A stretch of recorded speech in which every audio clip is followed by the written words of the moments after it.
Hi everyone, very good evening and welcome back to Crack Grade B. So today we are going to do lecture 2 on rural banking. Here we will be covering a lot of topic related to agriculture as well as the infrastructure. These two things will be at the core of our discussion, right?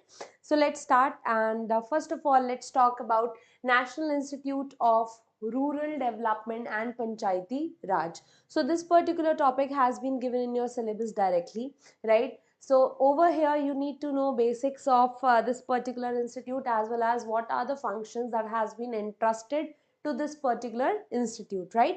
So National Institute of Rural Development and Panchayati Raj, as the name itself suggests, what this particular institution is been working for, right? This comes under which particular ministry? So this is under the Ministry of Rural Development. Number one thing, what kind of functions it has been doing, we will see in detail, right? क्या किस तरीके के काम ये जो institute है कर रहा है वो हम देखेंगे अभी, but basically it has been given that it is a centre of excellence in the matters of rural development, Panchayati Raj. It has been recognized internationally by UNESCAP as well in form of Center of Excellence, right? You will see capacities of rural development functionaries, elected representatives of the Panchayati Raj, bankers, NGOs, etc. These are built up. That means training, etc. are being provided under this particular institute. That is why it is being called as the Center of Excellence. The institute is located in the Hyderabad, Telangana state. NABARD is celebrated its golden jubilee year establishment in the year 2008. Now, what are its mandate, right? What does it it is mandated to do? Let us see this. First of all, organizing training. See, why we are considering this, that means it is already a center of excellence. So obviously it is more focused on providing the training as also providing the skills. Without skills, you cannot do the rural development. So this is where this particular institute basically focuses on. It organizes training programs, conferences, seminars, workshops for the senior level development managers, elected representatives, bankers, NGOs, etc. It undertakes, aids, promotes and coordinates research on its own and collaborates with the state, national and government agencies, analyze and offer solutions to the problems which are encountered for the implementation of Panchayati Raj related programs. So anything which is related to governance, Panchayati Raj related programs, all these things, if they are implemented and any problem which comes in the implementation, this institute handles that particular problems as well. It studies the functioning of Panchayati Raj institutions across the states, analyzes and gives the solutions to the problems in planning and implementation of the programs. So these are the works of this particular institution: planning, implementation, providing training related to all the things of Panchayati Raj institutions. This is the forte of this NIRDPR institute, right? Now moving ahead and talking about agriculture in detail. Sorry. So in the agriculture part, we have to see agriculture from different dimensions. For example, what are the constraints that have been recognized in agriculture, right? We will see the constraint in terms of the data that has been in news recently, ठीक है? Data के terms में आपको problems देखनी है, and उसके बाद में we will also see that what are the latest schemes that the government has launched in order to resolve the problems of agriculture, right? So these are few things that we need to focus upon. First of all, agriculture is a state subject, right? Very basic thing. A little bit of data has also been provided over here. It is entry 14 in the state list of your constitution. Also comes in the concurrent list. What comes in the concurrent list? It limits the power of state in agriculture and empowers the center by stating both the state and union government, they can legislate regarding the production, trade, supply and distribution of foodstuff, agriculture, raw material. That means agriculture per se, agricultural education, agriculture, basic agriculture comes under the state. But when we talk about the trade as well as the exchange of agricultural products, that comes under the concurrent list. So this is how it has been divided. You will see the farm laws that came under that was launched by the central government, that was launched by using the concurrent list power that has been provided in the constitution, right? Now few more data about agriculture. Number one, see, the sources of data has also been provided, right? So this particular data has been taken from Economic Survey 2021-22. This particular data has been taken from Economic Survey 2022, and this is the RBI study in 2019. So every data has been vetted by the government, and that's what we are telling you over here. So what is the share of net irrigated area? It accounts for about 49% of the total net sown area in the country. We are talking about irrigation over here, right? And even out of it, 40% is irrigated through canal system, and you will see 60% has been irrigated out of groundwater. What I mean to say you over here is that out of the total irrigation that we are doing in the country, 60% of the irrigation is being done by utilizing the groundwater, and the remaining of the irrigation is being done through the canal system. Now over here, one thing also that needs to be noticed is India is the largest extractor of the groundwater. ठीक है, it is internationally recognized that we are the largest extractor of the groundwater, and the reason is this. ठीक है, it could have been said that it could also be mentioned that industry is the largest extractor of the groundwater. The answer is no, right? Agriculture is the largest extractor of the groundwater. So ये दो चीजें हैं जो extra facts थे that I have told you over here. Indian agriculture sector, it has been growing at an average annual growth rate of 4.6%, right? Not very significant data, but yes, has been mentioned. An RBI study in 2019, it has said that 28% of the agricultural credit is still provided by the money lenders, traders, and the relatives. When it comes to the small farmers, nearly 60% have no access to the bank loans. So obviously RBI is talking about the credit in agriculture sector, and that's what they have devolved. Sorry, that's what they have found out, that still in agricultural sector there is a large dominance of money lenders as well as some informal sources of credit. Formal sources of credit are what you can say merely absent in agriculture sector. Then the share in gross value added in the year 2022 has been 18.3%. Obviously there are three large what you can say segments of our economy. There is agriculture and the allied activities, then you have your industries, right? And then you also have your services.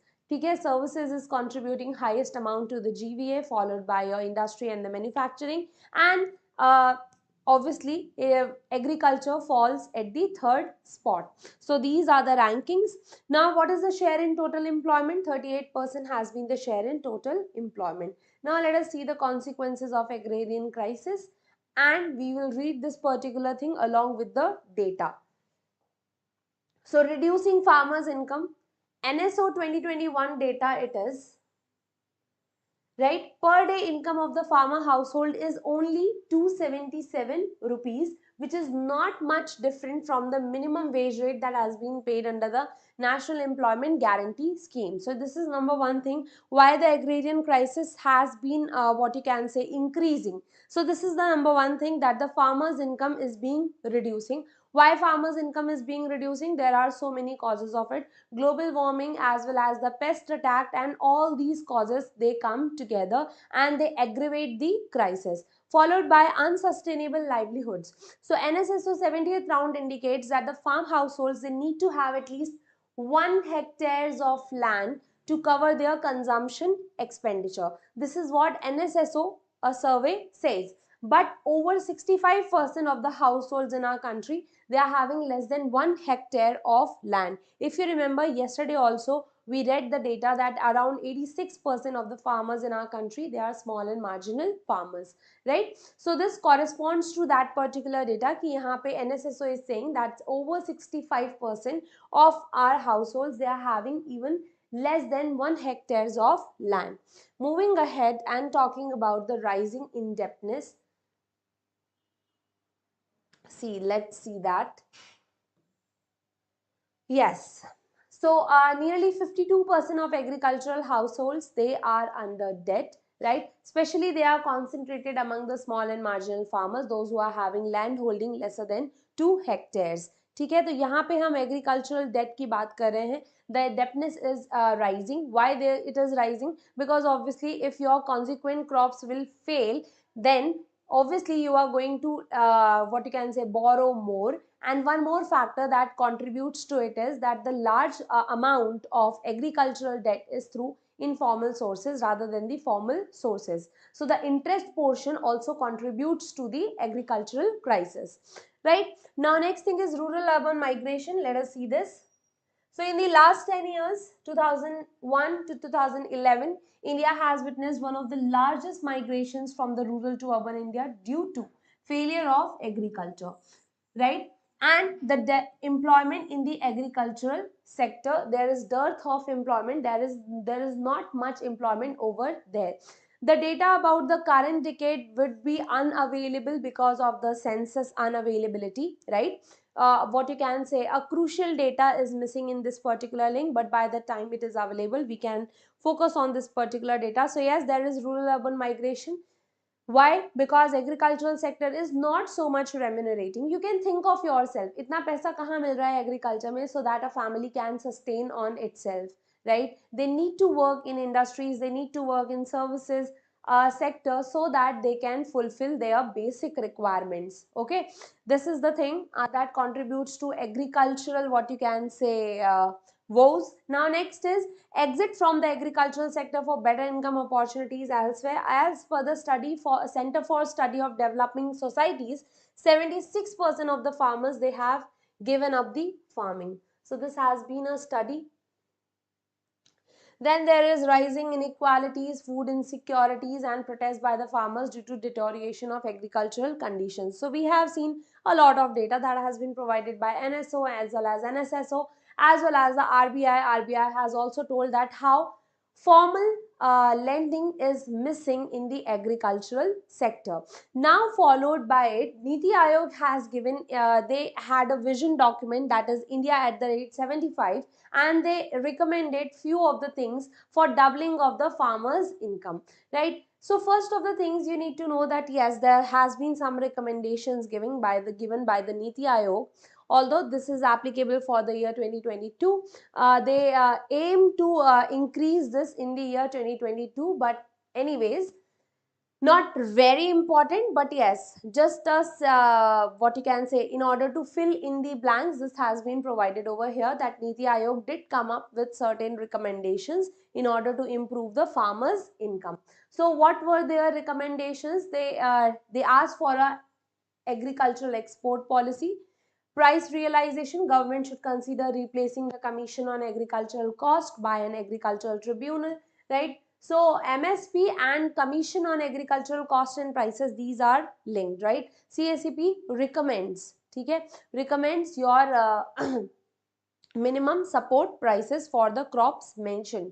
Niti Aayog should set up a group to examine replacing the MSE by the minimum reserve prices. Examine options for including private traders and effective technology-driven agricultural advisory services as well as the crop insurance. The PMFBI needs to be modified to promote the weather-based insurance because as we are witnessing, climate is changing, and because of that particular factor we need to cater to farmers need, and we need to include the weather based what you can say insurance as well. So these are few of the recommendations. You just have to remember that yes, Niti Aayog has given some recommendations in order to double the farmers income, right? And these were few of the recommendations of it. Futures trade should be encouraged. PMFBI needs to be modified, right? They also talked about replacing the CACP with a tribunal, agricultural tribunal. So these are some major recommendations which you can have a look on to. Now moving ahead,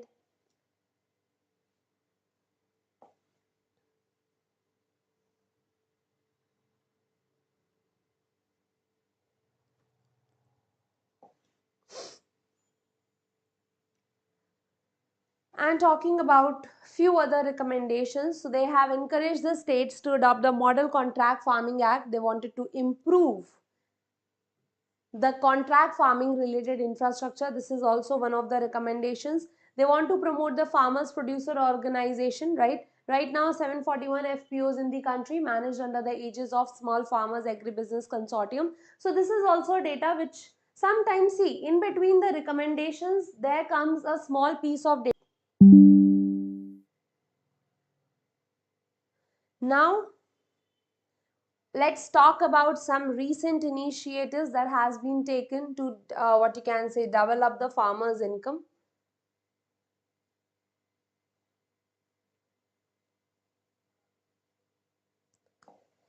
We are going to see few of the schemes in a bullet format, right, very quickly. So number one, we have Pradhan Mantri Fasal Bima Yojana. It was launched to provide the insurance at the lowest premium rate to farmers with the added benefits. Overall 832 lakh farmers, they have already enrolled in the year 2021, right? So Pradhan Mantri Fasal Bima Yojana, this was one of the scheme that was launched for increasing the farmers income, followed by Pradhan Mantri Krishi Sinchai Yojana.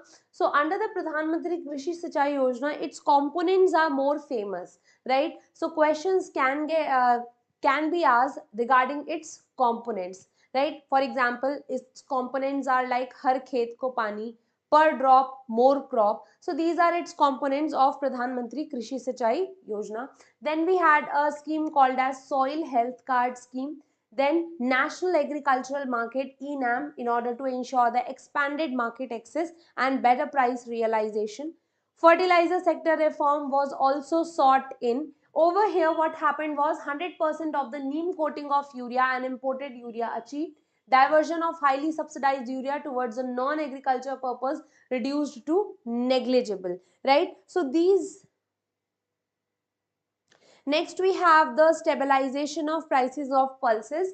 So for the first time, a buffer stock of up to 20 lakh metric tons of pulses is being created to manage the prices of volatility of pulses.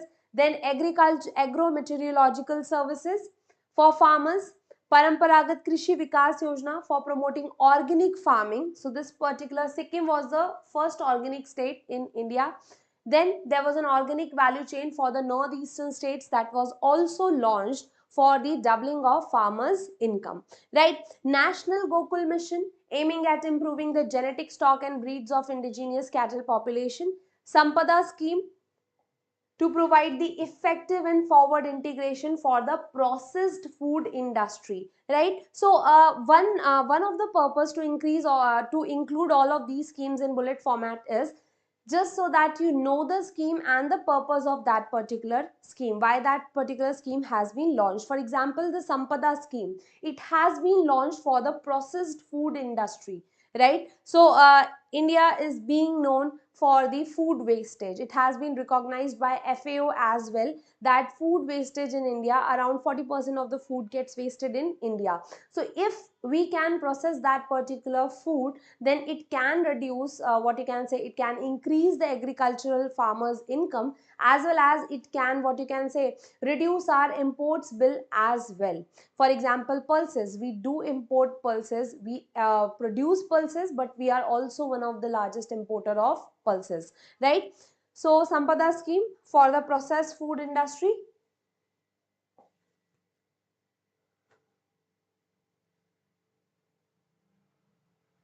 Then we have mission for integrated development of horticulture. Several expert groups, they have already identified horticulture as a high growth area, and for that mission for integrated development of horticulture has been launched. Now moving ahead and talking about the GDP as well as the GVA. Okay, see, the kind of production that we do in our country, it adds up to a value, right? And we want to find out that how much value has been produced in our country. Sometimes in other measures, suppose we are, if we are calculating GNP etc., we also take up that what has been the income sources from outside of India, right? So there are a lot of measures through which country's income potential, or you can say the country's production potential, is checked, and GDP and the gross value added is one of the measures. So now let's have a look at it. GDP means what? GDP is the market value of all the final goods and services that are produced within a domestic territory in a financial year by a normal resident. So there are two things that needs to be focused. We are calculating market value of all the goods and services that are being produced but within a domestic territory. So it is the economics concept, right, where whatever has been produced in the domestic territory, it is counted under the GDP, but there is also net factor income from abroad, right. Net factor income मतलब कि हमारे लोगों ने बाहर जाकर क्या कमाया और बाहर वालों ने हमारे यहाँ क्या कमाया, उसका नेट करके हम एड ऑन करते हैं.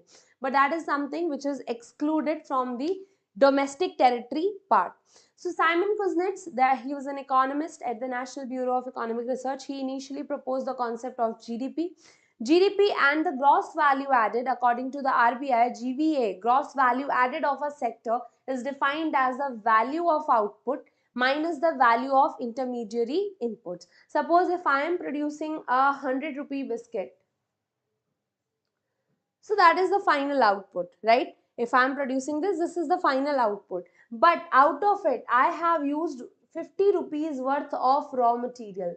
This is intermediary goods that has been used in the production of final output, right? So this is the intermediary goods which has been used in the production of final output, and this is what, when I will exclude this 50 rupees, I will get the gross value added. ठीक है, इसको exclude करके हमें gross value added जो है वो मिल जाएगा. Now moving ahead and talking about, so yes, RBI said that the gross value added of the sector is defined as the value of output minus the value of its intermediary inputs. The value added is shared among the primary factors, labor and the capital. Now this is the calculation. See, GDP is equals to gross value added plus net taxes that has been earned by the government less net subsidies that has been provided by the government. This is the relationship between the GDP as well as the GVA. Not going into so much detail because this is a whole economics topic of its own, right? There are so many things, factor cost as well as the market prices, right? Then there are personal taxes and there is a lot of concepts over here, but we are focusing only up to this particular point because this is something which is there into your syllabus. So GDP means, let us see that the entire number of goods which is produced in the nation is its GDP. Number one thing. GDP provides us information from a consumer or demand standpoint. See, if the goods or services has been produced, they have been produced for the consumption purposes, obviously. So if they are getting consumed, they are getting purchased and sold, that is what GDP comes from. GDP comprises four components. Number one, government investment, right? Government spending, net foreign trade, and personal consumption. That means the difference between the exports and imports. So these are the four factors that contributes to the GDP. What government has invested, what government has spent, what has been the net foreign trade, as well as what has been the personal consumption. That is differences between the exports and import. Sorry. Now let's talk about the gross value added. What do we mean by a gross value added? Gross value added means, suppose if it is a 10 rupee pen and I have made some designs over it, right? I have embellished it with some, what you can say, stones, etc. And now I am selling this a 10 rupee pen for 100 rupees, right? So by adding such items, what I have done value addition. ठीक है, मैंने इस 10 रुपए के pen को 100 रुपए का pen बनाया है by making just by adding some items to it, right? So this is called as the value addition. And basically whenever you are calculating a nation's income or a nation's income potential, you should always go for the value addition, otherwise there will be a problem of double counting. ठीक है, आप एक ही चीज को, suppose I am the manufacturer of palm oil and then there is another person who is the manufacturer of biscuit. He is using my palm oil to manufacture the biscuit. So if whatever is my output is his intermediary input, right? So we cannot count it twice. So that is why all the intermediary cost has to be removed while you are calculating your final output. Now let us see what do we mean by the gross value added. So gross value added, it stands for the value added to the product to improve its many features.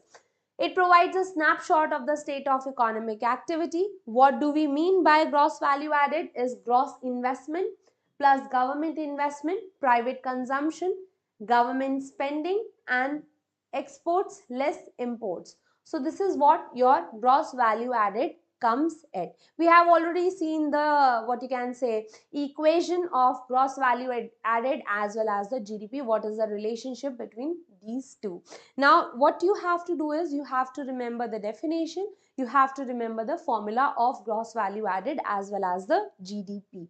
Now talking about how do we calculate GDP in India, this is something that we need to focus on. So the government has switched to a new base year of 2011-12 for the national accounts in January 2015, replacing the previous base year of 2004 and 5. See, what do we mean by base year is, you have to compare. If I have to compare my performance of 2023 with my performance of 20, what you can say. See, suppose in this particular year I have achieved 500 marks, right? I have achieved 500 marks, but I do not have any what you can say, any benchmark to compare with. So that is why base years are needed, so that you have a benchmark to compare your performance, and that is why GDP is always compared to a base year. आपकी current year की GDP को हम base year के साथ में compare करेंगे. Base year are selected on the basis of a year which is normal. There are no abnormal kind of fluctuations in the economy, and that is why 2011-12 was chosen as a base year. Then now it is merged, a Central Statistics Office, now it is called as NSO, it has been merged, discontinued the GDP at factor cost and embraced the worldwide practice of GVA measure, that means GDP at market prices. The new database is also much more comprehensive, covering financial institution as well as a regulatory body. Newer system, it uses the data from MCA 21. This is the Ministry of Corporate Affairs website, right? It is an e-governance initiative that has been launched, and from here we get a proper measure of how the finance activities are going on in the companies. So जितना भी company related data है वो हमको यहाँ से मिल जाता है. What you need to focus on over here is this. This. India calculates its GDP at market price, not at factor cost.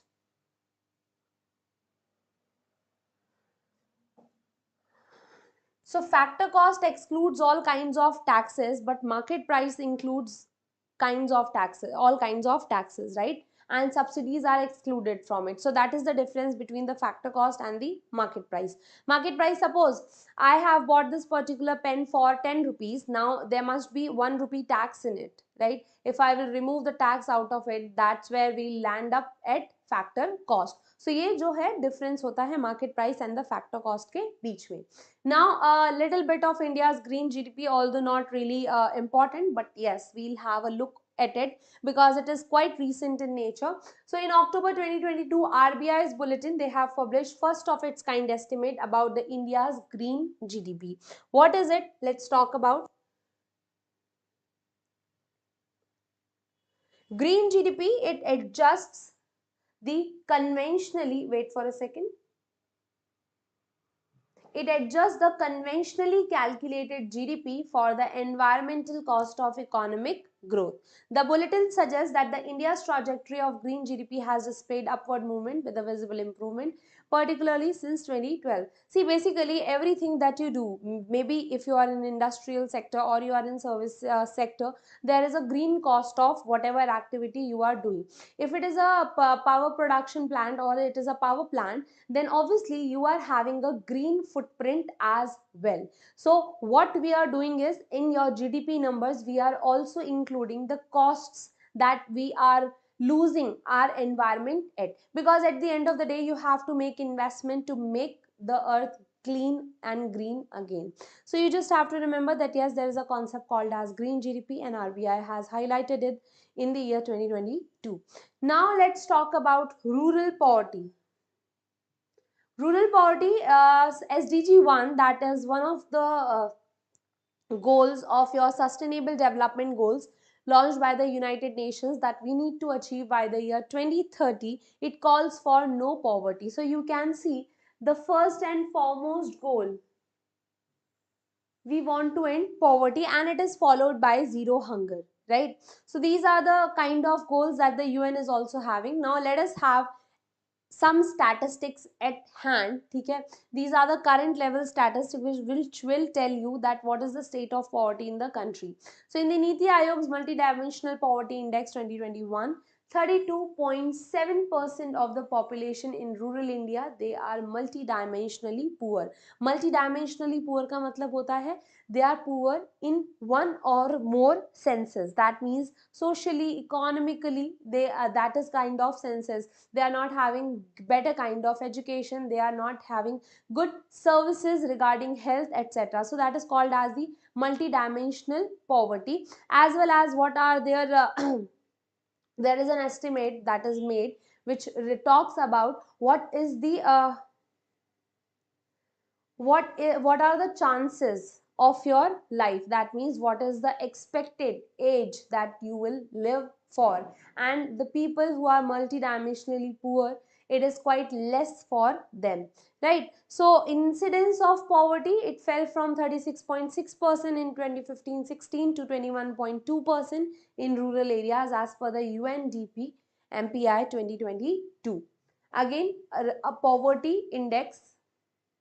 Now wait for a second.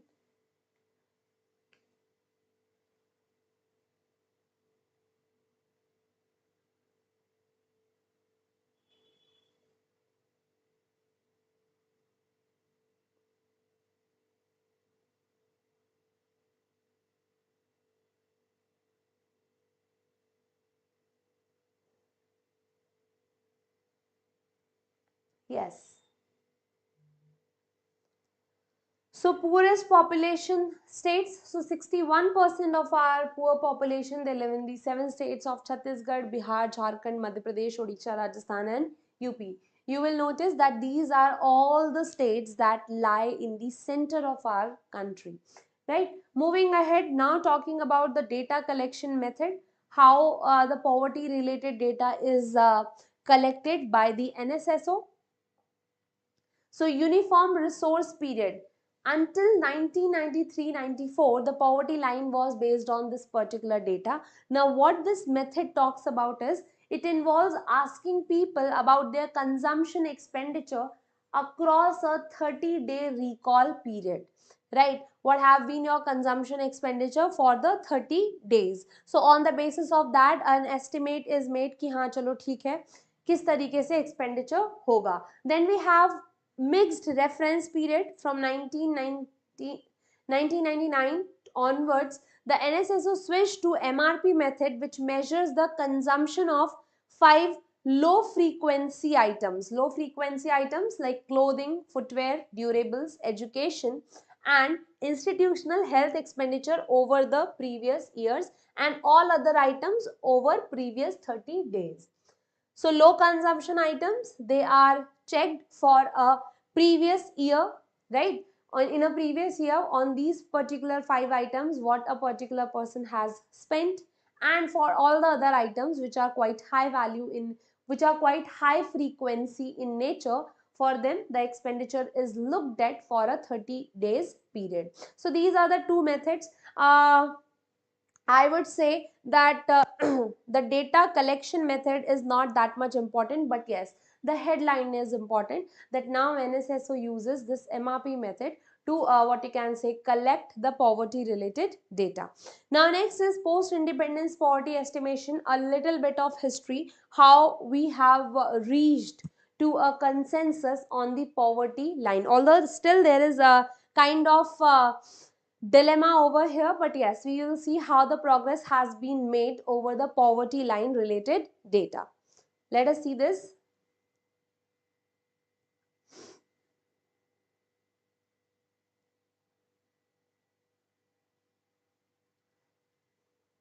See, so post-independence poverty estimation, Planning Commission expert group, working group constituted by the Planning Commission, they formulated the separate poverty lines for the rural and urban areas, that was 20 rupees and 25 rupees per capita per year. You can see 20 and 25 rupees, this is for a per year line, poverty line. Now after that, VM Dandekar and N Rath, they made the first systematic assessment of poverty in India based on national sample survey data. Right now, what is the difference that they brought in? ठीक है क्या इन्होंने क्या अलग किया? So VM Dandekar and N Rath, they were of the view that the poverty line must be derived from the expenditure that is adequate to provide 2250 calories per day in both rural as well as the urban area. So they brought in poverty and they linked it with the nutrition a particular person should get, है ना? तो इन्होंने दोनों चीजों को क्या किया, link कर दिया. They said that we think 2250 calories per day is the necessity that every person should get, and if the person is not able to get that, then we will consider the person as a poor. Then we see Alag committee, task force constituted by the Planning Commission under the chairmanship of YK Alag, constructed a poverty line for the rural and urban areas. Now, what was their basis, right? On what basis they constructed the poverty line was of nutritional requirements and related consumption expenditure. So you have to remember the committee's name and the basis at which they what you can say estimated the poverty line, right? So these are the two things that you need to remember. Poverty estimates for subsequent years, they were to be calculated by adjusting the price level for inflation. So यहाँ पे अलग committee, you have to remember the year in which the committee was formulated, and the next thing that you need to remember is what was the basis at which they derived the poverty line. Okay, because they are quite historic in nature. Historic in nature means it is quite a history. 1979 is way too back. Now, Lakadwala Committee, 1993, it has been formulated. Now, based on the assumption that the basket of goods and services used to calculate consumer price index, industrial workers, and the consumer price index, agricultural labor related consumption patterns, they made the following suggestions. So, these are the two indexes. Consumer price index, it contains the basket of goods and services that an industrial worker, or let's say an agriculture worker, would consume. So they based their estimate on that. Consumption expenditure should be calculated based on the calorie consumption as earlier. State specific poverty lines should be constructed, right? So Lakadwala committee, what is the one thing that they have innovated? They said that there should be a state specific poverty lines. Why? Because I have told you inflation in the states, it varies. ठीक है, हर state में अलग type का अलग level का inflation होता है. In some states things are not that much costly, in some states things are costlier. So that is why poverty lines, poverty lines should also differ from one state to state. Discontinuation of scaling of poverty estimates based on the national account statistics. So these were the recommendations. Now now let's talk about Tendulkar committee, very famous. It gave its recommendations in the year 2009. So that's what I am saying you. Please remember chronologically what have been the poverty related committees and what have been their what you can say suggestions. So what they did is shift from calorie based consumption based poverty estimation. It based its calculations on the consumption of items like cereals, pulses, milk, edible oil, non-vegetarian, and such kinds of things. It also includes services like footwear, like education, medical, entertainment, like these things. Then they talked about uniform poverty line basket. So unlike Alag committee, which relied on separate PLB for rural and poverty line for rural and urban areas, Tendulkar committee computed new poverty lines of each state based on uniform poverty line basket and found out that all India poverty line was 446 per capita per month in rural areas and 578 in the urban areas. Next, they incorporated private expenditure on health and education as well while estimating the poverty. So this is something different what they have done, and whenever any committee does something different, you need to focus on to it, because the private consumption or the private expenditure was not the focus of other committees. This is what Tendulkar committee has done. It computed the poverty line at a level that was equivalent in purchasing power parity terms to 33 rupees per day.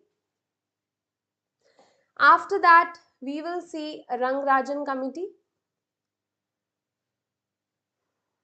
So this particular committee, it was set up in the backdrop of national outrage over the Planning Commission suggested poverty lines for 22 rupees.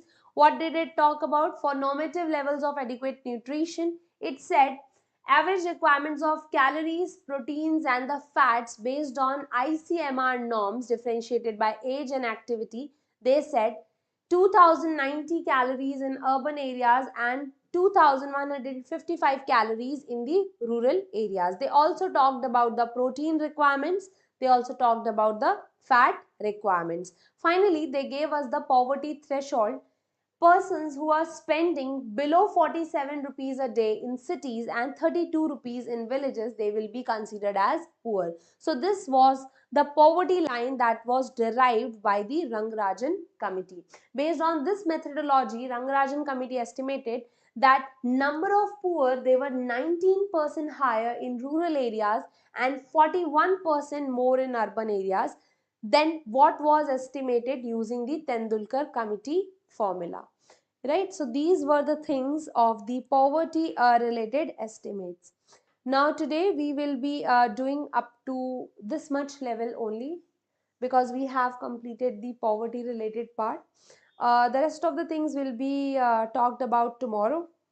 I hope you must have understood something out of this particular lecture. If you did, then please do not forget to like this video. Thank you so much.